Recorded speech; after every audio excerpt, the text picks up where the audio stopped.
welcome to Swakata, berbicara tentang kreatif, kritis, inspiratif secara humanis. Hai, welcome back to channel kita, UMNU Kebumen Kreatif. Gimana nih kabarnya teman-teman semuanya, teman-teman online semua? Semoga sehat dan bahagia terus. Seperti biasa, aku nggak sendirian, aku akan ditemenin sama mahasiswa berprestasi Gain lagi dan lagi, karena emang banyak banget mahasiswa berprestasinya UMNU Kebumen. Yaps, kita geser ke samping. Ini dia Mbak Amri Inaya. Halo Mbak Amri. Halo. Sehat Mbak? Alhamdulillah sehat. Lama ini nggak ketemu, kemana aja? Kemarin sempat 5 bulan emang nggak di sini ya. Sibuk ya Mbak? Iya. Sibuk. Oke. Kita kenalan dulu. Tak kenal maka tak sayang. Kita silahkan Mbak Inaya untuk kenal. Oke, kenalin teman-teman semuanya. Aku Amri Inaya, boleh dipanggil Amri atau Inai. Aku mahasiswa pendidikan bahasa Inggris di UMNU Kebumen dan sekarang di semester 8.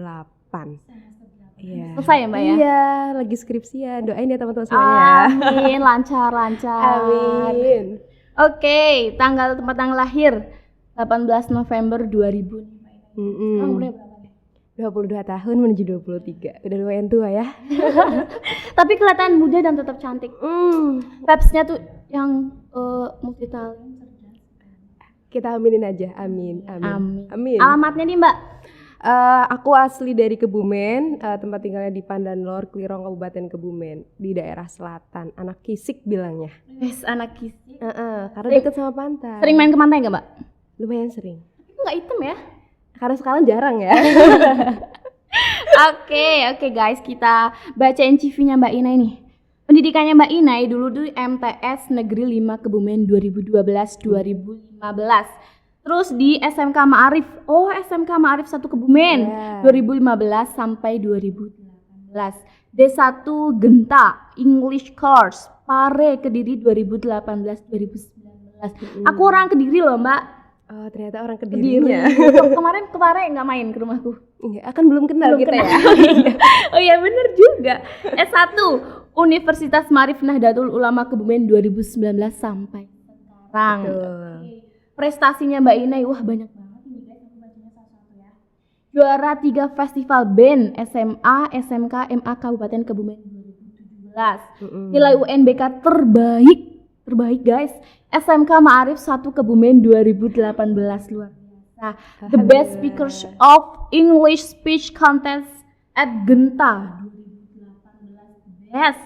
Insyaallah. Lagi nih juara 1 Putri Duta Genre Kecamatan Klirong 2020. Juara 3 Miss Jawa Tengah 2020. Juara 1 Putri Duta Genre Kecamatan Klirong 2021. Lagi nih Mbak, diambil lagi juara 1 putrinya. Ya Allah. Runner up 1 Putri Pesona Nusantara 2021. Putri Pesona Nusantara Best Traditional Costume 2021. Juara 1 Putri Duta Genre Kabupaten Kebumen 2021. Mapres Mahasiswa Berprestasi UMNU Kebumen 2021. Tertera mahasiswa berprestasinya UMNU Kebumen biasa sekali. Yang lanjut nih, peserta program Holistik Pembinaan dan Pemberdayaan Desa atau PHP 2D 2021.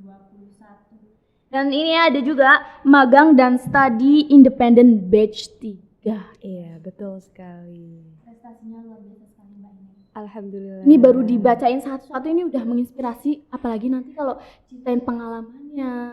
Mudah-mudahan ya. Jejaknya Mbak Ina harus diikutin nih. Jangan dihapus Mbak jejaknya biar aku bisa ngikutin. Oke, siap. Oke, pengalaman organisasi ini.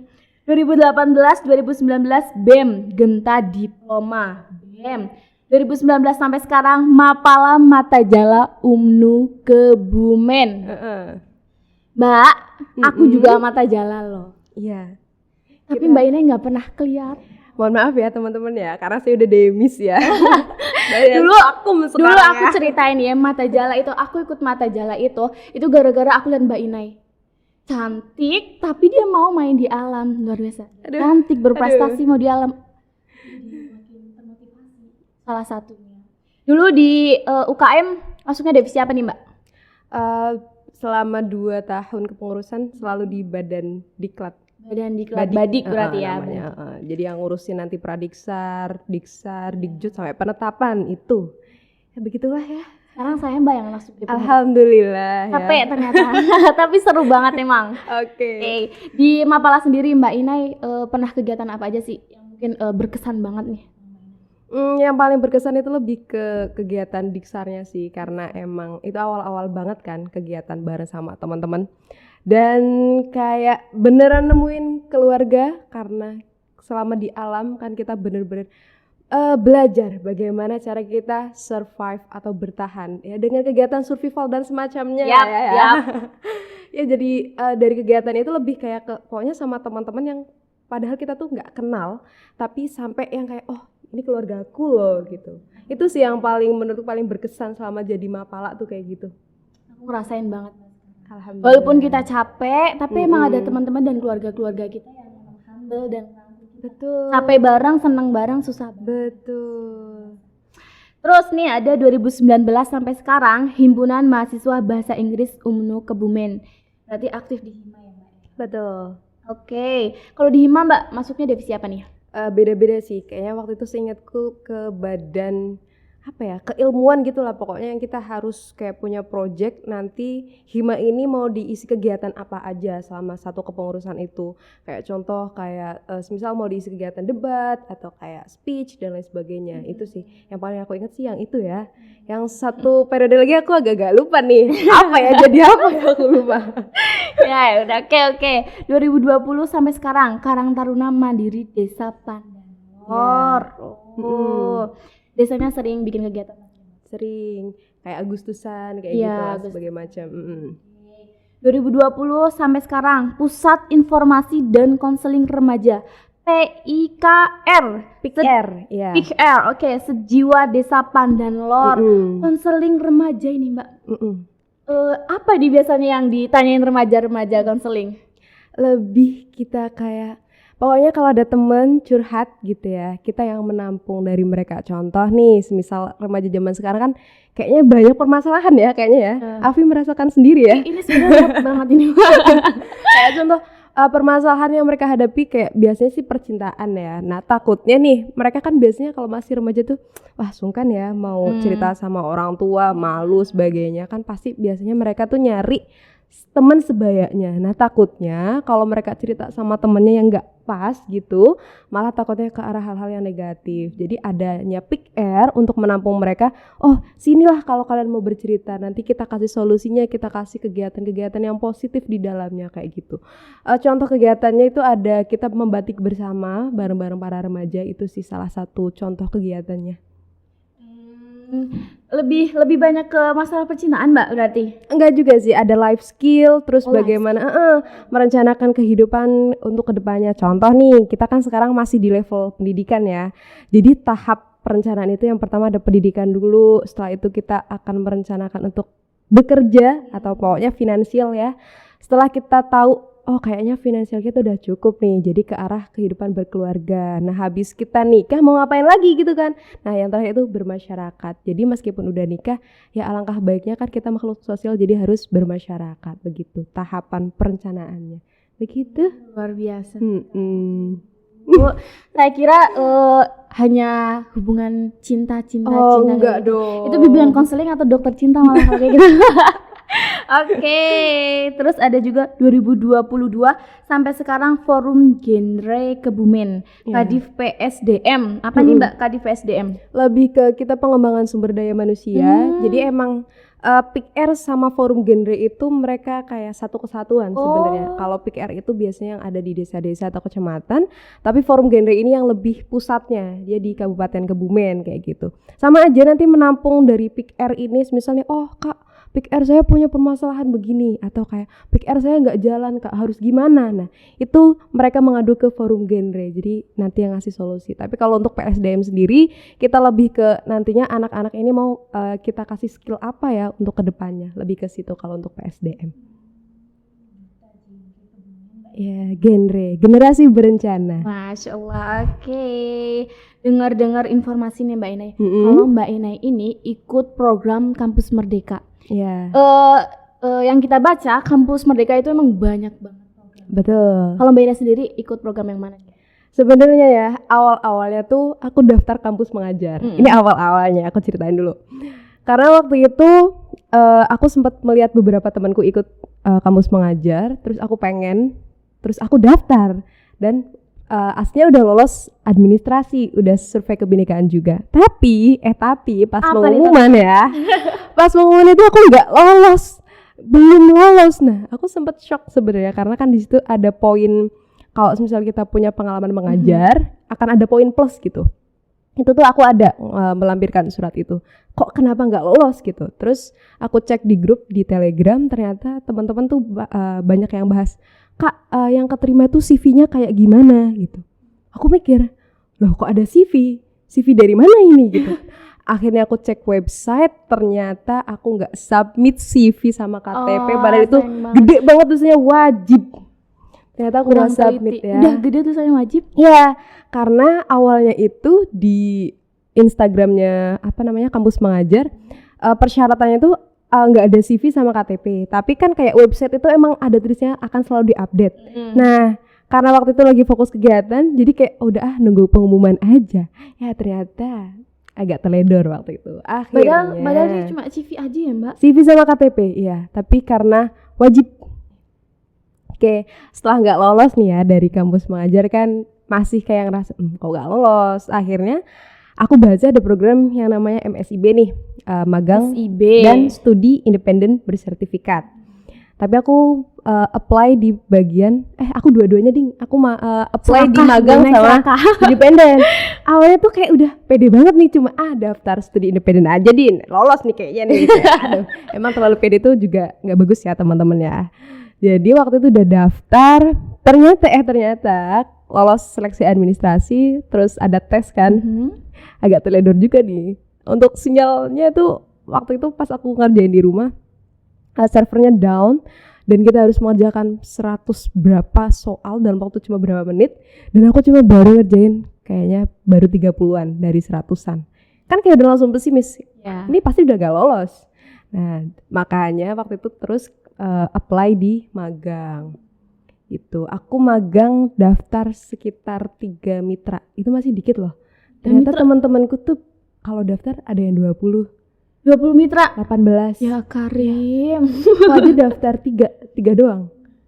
Kalau 23 aja udah seribet itu, 100 soal. Ini kalau 20 mitra gimana, bayangin aja coba. Enggak tahu sih teman-teman. Tapi luar biasa tetap Mbak Inai. Oke, tadi berarti MSIB.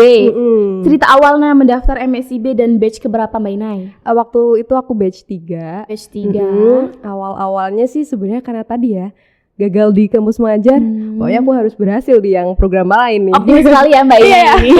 Pokoknya kalau gagal tuh kayak aduh kenapa aku gagal, kayak ini wajib berhasil nih gitu. Akhirnya daftar magang. Aku daftar kalau nggak salah yang seingatku ya, aku daftar di Hasnur Center di bagian pendidikan. Terus aku daftar juga kalau nggak salah sales marketing. Aku lupa di mana. Terus satunya aku daftar pokoknya kayak fasilitator pengembangan kampung Inggris. Itu di Kalimantan juga, Kalimantan Timur kayaknya kalau nggak salah. Aku daftar 3 itu. Tapi yang paling cepet progresnya itu yang Hasnur Center. Namanya Yayasan Hasnur Center. Seleksi administrasi udah selesai. Itu tuh langsung prosesnya cepet banget. Kalau di Yayasan Hasnur Center jarak berapa hari, terus ada pengumuman. Nah, agak ribet nih kalau magang. Nggak kayak yang lain-lain. Lumayan ribet karena ada penugasan juga. Jadi pas waktu itu ditugasin dulu bikin kayak PowerPoint mengajar, harus ada assessmentnya, tujuannya apa, segala macamnya lah pokoknya. Terus diseleksi lagi. Setelah diseleksi lagi, kita masuk ke tahap interview nih. Mirip interview orang kerja sih sebenarnya. Jadi ngerasain di interview sama HRD langsung kayak gitu rasanya ya. Kayak deg-degan nggak Mbak? Biasanya kata orang-orang tuh deg-degan banget, apalagi aku abjadnya A. Aku pertama kali waktu itu kan Amri Inaya. Oh iya. Kenapa Pak saya paling awal Pak? Ya Allah gitu kan. Pas waktu itu juga lagi sakit, dikabarin tuh pagi-pagi dikabarin kalau Amri Inaya interview nanti jam 4 sore bisa enggak gitu. Udah interview. pertanyaannya juga lumayan ya, kayak dikasih suatu kasus apa, kamu cara nyelesainnya gimana, terus pokoknya juga ditanya tentang Yayasan Hasu Center.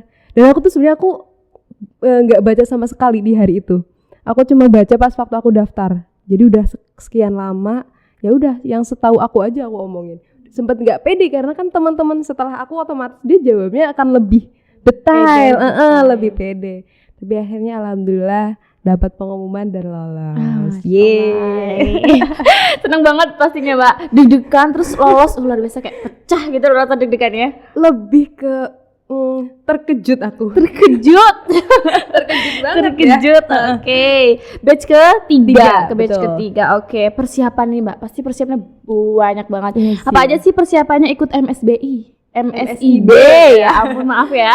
Persiapannya sih setahu aku ya, karena kemarin tuh ternyata sebenarnya sempat insecure mau daftar MSIB karena kadang-kadang yang dirasain, ini aku yang ngerasain ya, kalau misalnya kayak kuliah, wah aku bukan kuliah di PTN nih, misal kayak gitu, kayaknya aku nggak bakalan lolos dan sebagainya. Ternyata itu semua tuh kayak cuma di pikiran kita aja gitu. Ternyata juga pas di sana HRD-nya aja bilang ketika HRD mau ngerekrut karyawan, yang pertama kali mereka lihat yang pertama adalah skill dulu, yang kedua baru kita dari kampus mana. Jadi yang pertama itu bukan dari kampus mana dulu, pasti skill dulu dibaca, oh ternyata dia bukannya punya skill ini gitu, baru tuh kampusnya.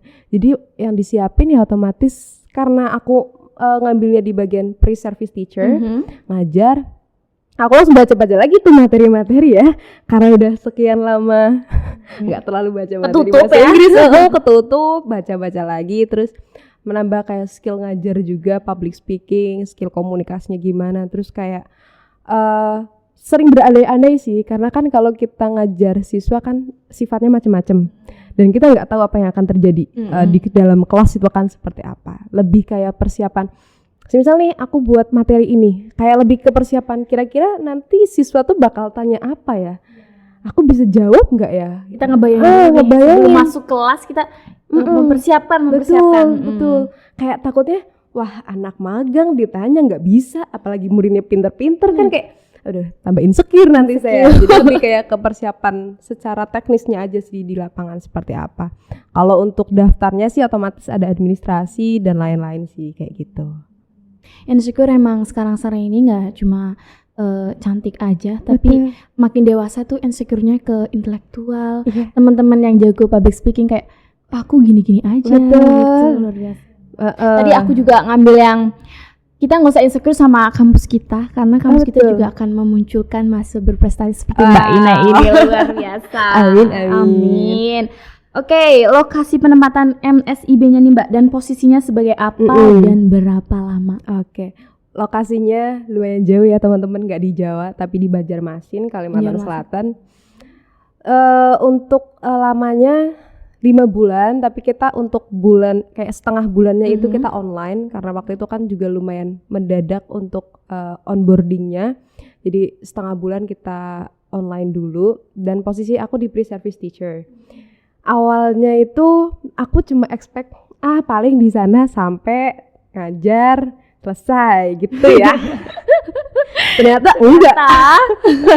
Ternyata kayak orang kerja guys, orang kerja banget tapi guys. Kayak lebih ke kayaknya kalau kita yang selama di sini mungkin ya yang kita belajar kan kayak micro teaching tuh ya udah nyiapin materi udah gitu ya. Di sana tuh enggak, mereka punya konsep pembelajaran sendiri. Kayak contohnya nih kalau misal mau ngajar, kita tuh sangat diharamkan bahasanya. Jadi kayak nggak dibolehkan ketika misalnya dari bahasa Inggris kita mau ngajar, contoh kayak asking and giving direction semisal. Kita masuk kelas tuh nggak boleh sebut judul. Oke, anak-anak kita mau belajar asking and giving direction-nya itu nggak boleh kita di sana. Padahal kalau di sini kan nyebut ini materi ini, sekarang ini lanjutan ini. Pengertiannya ini nggak boleh. Terus gimana dong? Aku shock ya. Terus gimana caranya gitu? Ternyata kita kan tetap ada mentoring. Nanti seminggu berapa kali. Waktu itu awal-awal sih kita tiap hari selalu ada mentoring, dikasih materi, cara ngajar gimana. Jadi tuh kalau di sana itu kita kenal namanya konsep pembelajaran itu pedagogical content knowledge atau PCK. Wah, ya ampun. Pokoknya tuh kayak lebih ke cara ngajar itu mau gimana. Ada 7 aspek sih sebenarnya. Salah satu contohnya gini. Kalau kita mau ngajar, Enggak yang kayak tadi ya, anak-anak kita mau belajar ini ya, oke, pengertian asking and giving direction ini ya, enggak kayak gitu. Jadi dari sana itu kita diberikan kayak konteks awal-awal pembuka.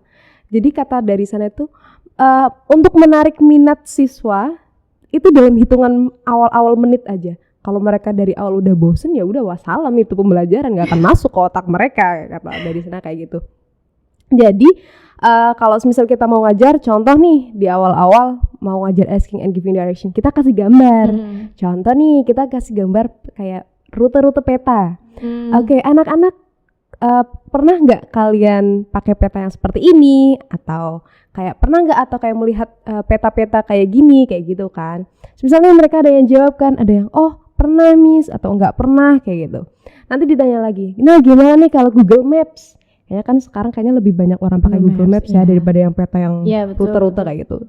Dijawab lah, pernah miss, pernah. Nanti ditanyain lagi, nah kalau pernah gak sih kalian kesasar atau tersesat? Banyak jawab, oh sering miss, sering gitu kan. Terus nanti kita tanya lagi, nah teman-teman kalau kalian kesasar, kalian itu ngapain? Tanya orang miss gitu. Ada yang jawab kayak gitu kan dari sekian banyak siswa. Nah baru kita kasih tahu, nah itu tanya ke orang itu namanya asking direction.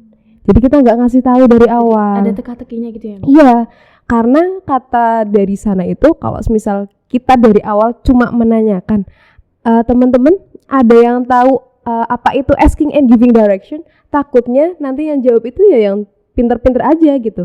Kayak kita membatasi siswa-siswa yang lain untuk berpikir. Tapi kalau dengan cara yang tadi kan kayak semua siswa itu punya kesempatan untuk berpikir. Itu sih kerennya di sana tuh kayak gitu. Emang kalau aku lihat story-storynya Mbak Inai, story Instagramnya Mbak Inai itu emang Mbak Inai aktif banget, pasti kegiatan terus, dan kayak teman-temannya Mbak Inai ini yang ngajar bareng Mbak Inai dan murid-muridnya tuh asik gitu loh Mbak. Iya. Banyak tantangannya sebenarnya. Tapi seneng kan Mbak bisa jalan-jalan ke Kalimantan. Tapi insecure juga awal-awalnya sebenarnya. Mbak Ina yang berprestasi itu insecure, apalagi saya, coba gimana? Oke. Awal-awal ngerasa insecure sebenarnya karena kan di pre-service teacher itu kita ada ber-14 orang. Angkatanku tuh ber-14. Dan ketika aku baru ngeliat kan ada tuh yang daftar nama-nama yang keterima sama kampusnya mana, teman-temanku PTN semua. Aku cuma kayak teman-temanku PTN semua harus gimana di sana ya. Konsultasi waktu itu sama ke Kaprodi, ke Bu Hela kan. Mam saya insecure, aku bilang gitu karena ini PTN semua, mam saya harus gimana. Terus kata Mam Hela waktu itu, aku ingat banget, pokoknya kalau teman-temanmu yang kamu rasa nanti dia lebih hebat, ya udah serap ilmu atau skill yang mereka miliki. Tapi nanti kalau misal ternyata di sana ternyata skill kalian itu sama rata, berarti kan apa ibaratnya kayak taraf skill itu bukan dilihat dari kamu kayak kampusnya dari mana tuh, enggak, tapi emang dari pribadi kita masing-masing gitu. Itu bekal yang aku bawa dari Kebumen, dari dosen-dosen yang ada di sini tuh juga luar biasa sih untuk supportnya, keren menurutku. Jadi kayak ayo ya udahlah ya. Tapi ternyata juga asik-asik aja ternyata teman-temannya, nggak yang kupikir kan kayak takut ini terlalu formal deh. Ternyata emang seasik itu kan Mbak. Asik banget. Oke. Terus nih program yang dijalani di sana aja Mbak Inai. Banyak sih. Kita nggak cuma kayak orang kerja, tapi masih sebagai mahasiswa. Banyak kegiatan itu, banyak banget. Contohnya kalau misal untuk program yang magang kan otomatis kita ada mentoring. Micro teaching kita juga lagi di sana. Micro teaching itu pun dikasih harus dua kali 2 tahap gitu. Yang pertama sebelum kayak kita dapat materi, terus yang kedua setelah kita dapat materi dari sana tuh gimana perkembangannya. Terus nah bagusnya di sana nih ya teman-teman, ketika guru itu ngajar di kelas selalu di tapping video. Jadi misal nih 1 jam pelajaran, ya udah di video dalam satu kelas itu. Setelah itu videonya akan di-review. Jadi contoh nih, wah guru misal untuk self review atau kita yang review sendiri. Oh, aku ternyata pas ngajar kurang begini ya, kurang bersemangat aku nih. Terus oh ternyata cara ngajarku kayak gini, atau mungkin aku kebanyakan gerakan atau gimana kayak gitu. Nanti juga ada review dari teman-teman kita kayak gitu. Oh ternyata kamu kelebihannya ini, kekurangannya ini. Bagusnya di sana kayak gitu. Kalau untuk kegiatan yang mirip-mirip mahasiswa banyak juga di sana itu sering banget. Kayak misal nih bulan bahasa ada program, hari guru ada program, pokoknya ada hari-hari penting tuh ada aja programnya. Terus pas terakhir kita ada namanya bonding and bootcamp. Ini hal baru banget sih. Jadi konsepnya itu kita main-main sambil belajar. Tetep Gak boleh main-main doang. Gak ada di otak namanya main-main doang, gak ada, tetep belajar. Bener. Hal yang baru aku dapatkan dari bootcamp adalah kita harus menemukan suatu masalah yang ada di masyarakat dan kita buat proposal yang itu nantinya bisa kita jadikan startup. Dan itu kan bukan ranah kita ya, pendidikan bahasa Inggris. Kalau anak-anak TI mungkin udah biasa gitu kan dengan hal-hal seperti itu. Menurutku tuh kayak tantangan banget, kayak startup aja, apaan nggak tahu kan. Oh ternyata kita tetap dapat materi dulu. Materinya juga asik, lihat dari drakor yang startup, tahu nggak Afi? Ada drakor yang judulnya startup. Itu tuh ceritanya dari situ. Jadi kayak mereka kalau ngejelasin sesuatu tuh kayak yang emang berkaitan erat sama kehidupan kita kayak anak-anak remaja. Jadi waktu itu kita diminta bikin kayak suatu program proposal segala macem, pokoknya diseleksi. Itu ada 63 mahasiswa, jadi berapa kelompok? 30 kelompok. Diseleksi 10 besar. Aku gak expect kan, aku ngerjainnya aja asal-asalan. Masuk 10 besar, ya Allah ini. Bohong, gak akan Mbak Ina itu asal-asalan ngerjain, gak akan. Jangan percaya teman-teman di rumah, Mbak Ina ini benar-benar serius banget kalau masalah study. Aku kayak menurut kayak ini menambah beban ya. Ini masih banyak deadline harus ditambah lagi gitu.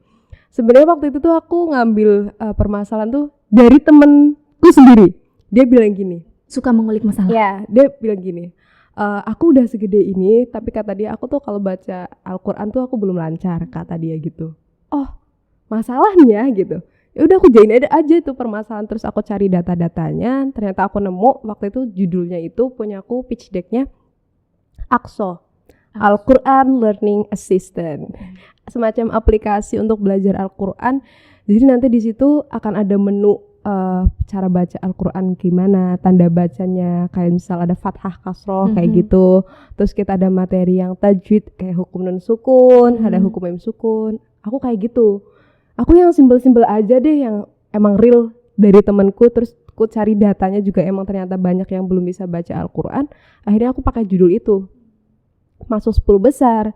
Presentasi kita ada jurinya. Masuk ke sesi presentasi nih guys. Iya, ada jurinya. Jurinya emang udah suka juri startup dan pitch deck kayak saya harus bagaimana ini ya. Itu kan emang bagaikan ketemu HRD nggak Mbak?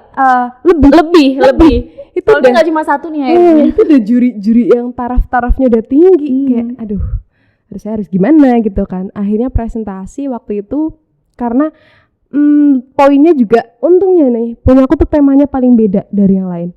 Yang lain tuh kayak ngambil tema kayak insecurity, terus kayak aplikasi untuk curhat, kayak apa sih? Kayak Halodoc gitu-gitu. Aplikasi juga untuk kayak konsultasi apa gitu. Terus ada aplikasi bahasa gitu. Nah, punya aku tuh beda, aplikasi untuk menunjang baca Al-Quran gitu. Gitu ya. Terus presentasi ya. Oke, udah presentasi lega. Ada tanya jawabnya juga. Ini kayak masalah memang ya. Tanya jawab, terus untungnya pas itu jurinya tuh sama sekali nggak tanya materinya apa, cuma tanya gini, kamu kenapa sih ngambil judulnya tuh kenapa gitu. Terus menurutmu tuh kenapa banyak yang ngembangin startup tuh nggak ada yang ngembangin aplikasi kayak gini. Terus aku cuma jawab, ya karena mungkin ini juga aplikasi yang susah pak gitu kan. Terus mungkin juga orang-orang belum sadar sebenarnya kita tuh apalagi umat muslim butuh aplikasi kayak gini gitu kan. Cuma tak jawab gitu aja karena aku nggak tahu jawabannya harus gimana kan Vi. Udahlah ya, pengumuman 5 besar, jeng disebutlah terakhir kali masuk 5 besar harus presentasi lagi. 5 ya besar presentasi lagi dengan tema yang berbeda atau gimana? Dengan tema yang sama, paling nanti kayak sama. PowerPoint-nya paling kayak di revisi dikit lah gitu. Jadi pas kegiatan bonding selama 2 hari udah jadi panitia, Jadi panitia Peserta bonding, juga. ikut peserta pitch deck juga, disuruh nari opening, nari closing. Oh iya aku lihat Ya yang- Allah, iya. kayak ini saya cuma satu ya Allah, gitu. Kenapa harus banyak banget jadinya? Kelihatan capek. Di Kebumen aja Mbak Ina ini emang bener aktif banget. Ke Kalimantan aktif juga, lebih aktif bahkan ya kelihatannya. Kayak aduh ini menambah-nambah beban banget ternyata ya. Tapi seru sih tetap sih. Terus pas waktu 5 besar tuh presentasinya tuh pertama kali nih, agak ngeselin menurutku ya. Kenapa aku harus jadi yang pertama yang presentasi? Kan karena kita presentasi cuma sendiri, nggak berkelompok. Terus presentasi lah ya. Dan itu yang jurinya tuh langsung Direktur Eksekutif Yayasan Hasnu Center, Bapak Zulfikar waktu itu. Saya serasa teramat deg-degan karena beliau terlalu kritis orangnya. Beliau karena orang yang sangat hebat, jadi kayak ngerasa, kan kalau misal kita ngomong sama orang yang lebih hebat pasti kayak aduh saya takut salah Iya, ngomong. harus benar kayak santun. Iya. Untungnya pertanyaannya juga simpel. Untungnya nggak tahu kenapa pertanyaan simpel-simpel. Cuma ditanya. Mbak Ina mukanya memelas kali. Enggak. Jadi pertanyaan cuma gini. Ya sama mirip yang pas waktu kayak di 10 besar kayak kenapa ini sebenarnya tuh nggak dikembangin sama nggak cuma orang Indonesia tapi kenapa orang di seluruh dunia tuh nggak kepikiran untuk aplikasi ini gitu. Terus aku jawab ya sama aja mungkin karena susah dan sebagainya. Ternyata emang bener untuk ngembangin aplikasi itu tuh budgetnya sangat luar biasa banyak. Jadi emang itu sih yang bikin susahnya gitu. Terus pengumuman jenjing akhirnya dapat juara 2. Ya, Masya Allah. Dengan serumit itu step by step, presentasi deg-degan dan juara 2. Katanya tadi menambah beban tapi juara 2. Gimana ya ini? Luar biasa. Tapi ya lucunya ya, habis dari kegiatan itu orang-orang mengenal apa nih? Universitas Ma'arif Nahdlatul Ulama Luar adalah biasa. melahirkan orang-orang yang alim. Masya Allah. Ini gimana ya? Ini udah belum, Mbak? Beneran. Jadi terkenalnya tuh di sana kayak ini tuh alim, dia tuh dari Ma'arif Nahdlatul Ulama. Wah, luar biasa sekali ya. Berat cuma presentasi begitu kayak enggak apa-apa sih. Jadi kayak nge-branding UMNU-nya itu sesuai lah ya sama Ma'arifnya sama Nahdlatul Ulamanya begitu. Untungnya ya. Saya tidak salah jalan ya, alhamdulillah. Emang patut dibanggakan sekali ini mahasiswa UMNU Kebumen. UMNU patut bangga punya Mbak Inai ini sampai ke ranah Kalimantan, ke Banjarmasin, mahasiswanya dikenal alim-alim. Ya, alim-alim alhamdulillah. Tapi kan memang alim-alim ya. Betul dong. Masya Allah, ini dilihat dong Afi. Oke, next. Tadi udah programnya, terus alasan mengikuti program atau impression tadi. Oke deh. Alasannya sebenarnya ya, di semester 7 kemarin aku ngerasa apakah aku kedepannya harus jadi guru ya, atau aku harus ngambil sisi yang lain gitu. Karena ada kebimbangan aslinya. Dan sempat kayak ngerasa, kayak aku nggak mau jadi guru deh, aku udah capek. Apalagi yang kita tahu kan kayaknya guru itu kayaknya kalau kamu pengen yang jadi orang yang kaya raya, misal kamu jadi pengusaha aja. Jangan jadi kayak misalnya semacam gitu apa jadi pembisnis lah. Terus kayak aku kayak ngerasa gimana ya mau jadi guru atau enggak ya. Nah dari permasalahan itu terus aku kayak bener-bener yang pengen coba deh aku Kalimantan ke yang pre-service teacher ini, apakah nanti aku pengen jadi guru lagi atau emang malahan sama sekali nggak pengen jadi guru nih gitu. Alasan pertamanya itu sih lebih ke situ. Terus ternyata pas di sana alhamdulillah juga dikasih mentor yang teramat sangat keren, benar-benar keren sih. Itu menurutku salah satu guru paling keren yang aku kenal sepanjang sejarah ini. Namanya Mr. Niko Ahmad Rianto. Beliau tuh mentor aku di sana dan beliau itu guru fisika, tapi beliau itu hampir tahu seluruh materi, nggak cuma fisika, bahasa Indonesia tahu, terus kan aku bahasa Inggris juga beliaunya jago. Terus matematika, IPA, fisika otomatis ya. Jadi kayak aku ngerasa ternyata tuh guru-guru di sana emang mereka tuh nggak cuma stuck di satu materi. Kayak contoh nih kita pendidikan bahasa Inggris. Aku kan dari pendidikan bahasa Inggris ya, aku taunya materi bahasa Inggris aja dong. Di sana tuh enggak. Jadi guru-guru tuh hampir kayak tahu materi-materi pelajarannya lain pun mereka rata-rata tahu kayak gitu. Dan mentorku ini selalu ketika kita ada mentoring kalimat closingnya tuh sering banget yang positif dan emang beliau itu emang kayak gitu ngelakuin hal itu. Contoh beliau selalu bilang gini, teaching is an art, kata beliau. Mengajar itu suatu seni. tadinya aku biasa aja kayak ya emang Mengajar seni sih, Pak, seni. iya emang seni gitu kan, karena kita harus improve kan. Terus kata beliau itu, kenapa mengajar itu seni? Karena kita harus selalu expect what the unexpected, kata beliau. Beliau tuh bahasa Indonesia keren banget. Pokoknya Ini aja Mbak Inai aku mah kalah ya. mencerna ini. Aku mah kalah ya kalau sama beliau. Selalu bilang kayak gitu. Ketika kita ngajar, kita harus selalu expect what the unexpected. Jadi kita harus selalu berekspektasi ya yang di luar ekspektasi kita. Kayak tadi yang pertama kita bahas, kalau ngajar kita harus kayak, wah anak-anak mau tanya apa ya? Apakah mereka tanyanya sampai sedetail ini atau bahkan di luar ini? Akan selalu seperti itu. Beliau selalu seperti itu menyarankan. Dan emang ketika mau ngajar kita udah ekspektasi kayak gitu, kayak di kelas tuh udah nggak terlalu kaget. Oh, Enjoy. ada yang sesuai juga ya, ekspektasinya kayak gini ya ternyata. Gitu sih yang menurutku tuh magang itu luar biasa deh. Aku akan ikut magang deh Mbak. Ya, ikut ya. Kita coba. Oke, tadi alasannya nih Mbak. Terus terakhir nih untuk MSIB, pesan dan kesan program Kampus Merdeka. Pesan dan kesannya sangat luar biasa sih, menurutku keren sih.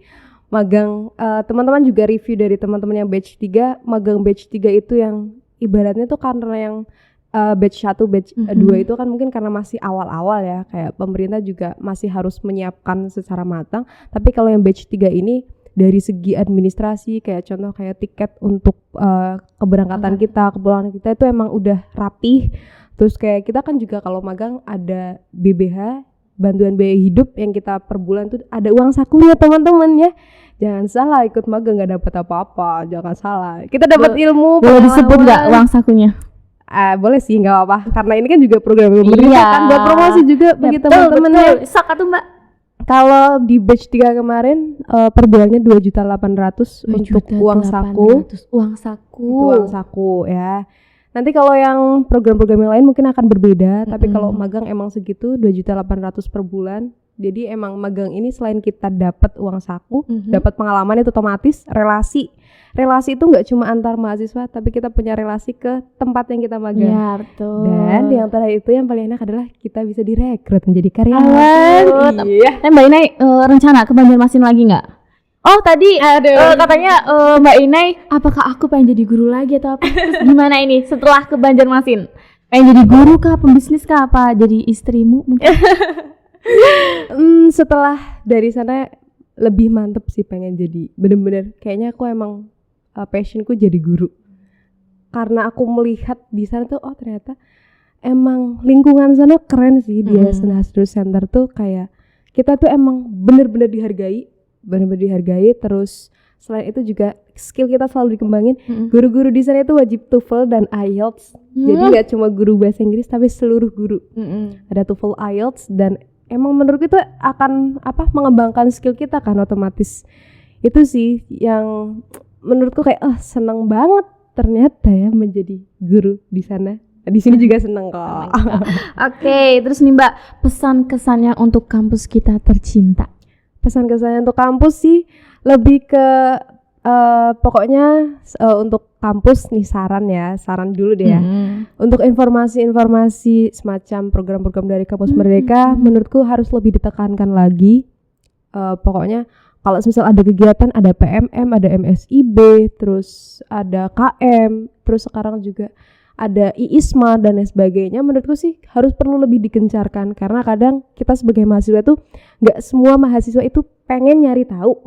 Ada juga yang dia kalau dikasih tahu, pengen dikasih tahu. Kalau udah tahu, pengen daftar. Kan nggak semua orang pengen nyari tahu kan, begitu. Pengennya sih lebih ke arah situ untuk kampus. Kemudian sih aku juga mengapresiasi karena kampus mendukung baik dari segi support para dosennya, terus terima kasih juga untuk konversi SKS-nya. Nah, ini juga dari kampus UMNO juga mendukung karena bisa konversi SKS. Karena program-program seperti ini kan bisa dikonversi 20 SKS, dan kampus ini mau gitu. Karena nggak semua kampus itu mau konversi SKS ternyata. Teman-temanku banyak yang ngeluh karena dia magang tetap harus ikut kuliah karena kampusnya itu kayak nggak bisa dikonversi SKS-nya. Tapi kalau di UMNO itu bisa. Jadi harapannya sih kedepannya bisa mendukung kegiatan-kegiatan mahasiswa yang pokoknya bisa meningkatkan skillnya mereka, juga nantinya bisa menyiapkan lulusan-lulusan terbaik dari UMNU Kebumen. Amin, ya Allah. Amin. Oke, panjang lebar motivasi dari Mbak Inai, Wow. prestasi Mbak Inai. Ini aku sendiri tuh terketuk hatinya untuk lebih berprestasi seperti Mbak Inai. Amin deh, Semoga amin. teman-teman online juga sama nih seperti Mm-mm. aku. Semoga kita juga sukses semua. Mbak Amin. Inai juga sukses. Amin. Afif juga sukses Amin, ya. amin ya robbal alamin. Oke, guys. Segini dulu. Udah panjang, udah capek. Iya. Capek belum Mbak Inai? Enggak juga sih. Boleh diminum tehnya Mbak Inai? Ada UMNU Kebumen ya. Untuk Kebumen, oke, kita sambil promosi sedikit ya. Oke, sekian perbincangan kita kali ini bersama Mbak Inai. Mm-mm. Next time kita ketemu lagi sama aku di UMNU Kebumen Kreatif. Jangan lupa like, komen, dan Subscribe dong tentunya. Oke, happy